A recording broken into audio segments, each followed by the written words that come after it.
بسم اللہ الرحمن الرحیم۔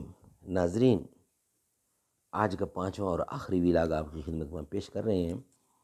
پیج ہے 258، یعنی پہلے والا پیج ہی چل رہا ہے جس پر ویلاگ نمبر 3 اور ویلاگ نمبر 4 تھے۔ یہ بھی اسی کا حصہ ہے، ہیڈنگ وہی چل رہا ہے، یعنی ازواج مطہرات اور اہل و عیال کی سادہ زندگی۔ ناظرین، اردو زبان میں سرور عالم صلی اللہ علیہ وسلم کی سیرت پر جامع ترین کتاب سیرت النبی صلی اللہ علیہ وآلہ وسلم۔ رائٹر ہیں اس کتاب کے علامہ شبلی نعمانی رحمۃ اللہ علیہ، علامہ سید سلیمان ندوی رحمۃ اللہ علیہ، اور جلد نمبر 2 ہے۔ بسم اللہ الرحمن الرحیم، الحمد للہ رب العالمین، والصلاة والسلام علی رسولہ محمد وعلی آلہ واصحابہ اجمعین۔ نہیں جنت کش تاب شنیدن داستاں میری، خاموشی گفتگو ہے بے زبانی ہے زباں میری۔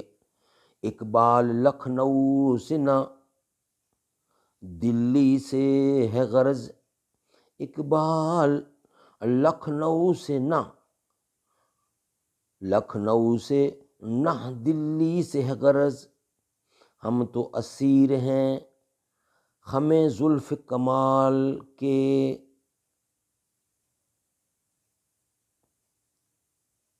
مہینے وصل کے گھڑیوں کی صورت اڑتے جاتے ہیں، مگر گھڑیاں جدائی کی گزرتی ہیں، مگر گھڑیاں جدائی کی گزرتی ہیں، مہینوں میں بے خطر کود پڑا آتش نمرود میں عشق، عقل ہے میوے تماشائے لبے بام ابھی۔ ایک دفعہ آپ کسی غزوہ سے تشریف لائے، حضرت فاطمہ نے بطور خیر مقدم کے گھر کے دروازوں پر پردہ لگایا اور امام حسن و امام حسین علیہ السلام کو چاندی کے کنگن پہنائے۔ آپ حسب معمول حضرت فاطمہ کے یہاں آئے تو اس دنوی ساز و سامان کو دے کر واپس گئے۔ حضرت فاطمہ کو آپ کی ناپسندیدگی کا حال معلوم ہوا تو پردہ چاک کر دیا اور بچوں کے ہاتھ سے کنگن نکال ڈالے۔ بچے آپ کی خدمت روتے ہوئے آئے، آپ نے فرمایا یہ میرے اہل بیت ہیں، میں یہ نہیں چاہتا کہ وہ ان زخارف دنیا سے آلودہ ہوں، اس کے بدلے فاطمہ کے لیے ایک اسیب کا ہار اور ہاتھی دانت کے 2 کنگن خرید لاؤ۔ ازواج مطہرات کے ساتھ آپ کی جو محبت تھی اس کا اظہار کبھی دنیا دارانہ طریقے سے نہیں ہوتا تھا، چنانچہ ازواج مطہرات نے جب اچھے کھانے اور اچھے لباس کی خواہش ظاہر کی تو آپ نے ان سے ایلا کر لیا۔ تمام ازواج میں آپ کو حضرت عائشہ سب سے زیادہ محبوب تھیں، لیکن یہ محبت رنگین لباسوں اور سنہرے زیوروں کی صورت میں کبھی نہیں ظاہر ہوتی اور نہ ہوئی۔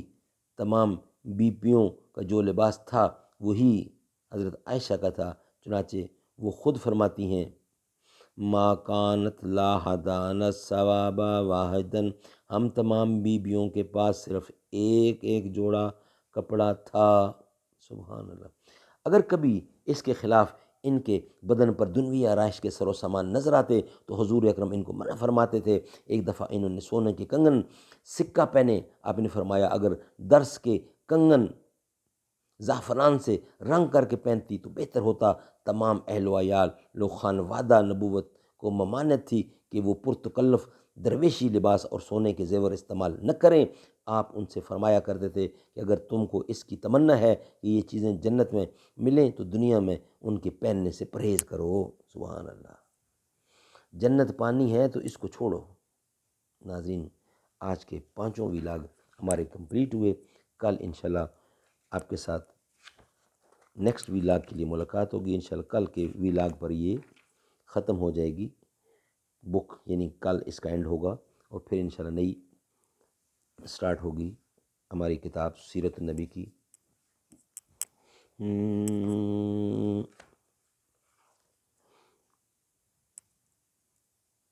زہرا کا دل غم کا مارا، ہجر نبی میں پارا پارا، گمسم آنسو ہار پروتی، دنیا سی پہ محمد موتی، اس بن دنیا کیسی ہوتی، دل تڑپے ہیں آنکھیں روتی، کاش میرے محبوب کی دھرتی مجھ پہ نفیس یہ شفقت کرتی، اپنے اندر مجھ کو سموتی، دنیا سی پہ محمد موتی، اس بن دنیا کیسی ہوتی، مقصود کونین محمد، مطلوب دہرین محمد، گر نہ ہوتا عام نہ جایا خلقت کا غم کھانے والا، خلقت میٹھی نیند نہ ہوتی، دنیا سی پہ محمد موتی۔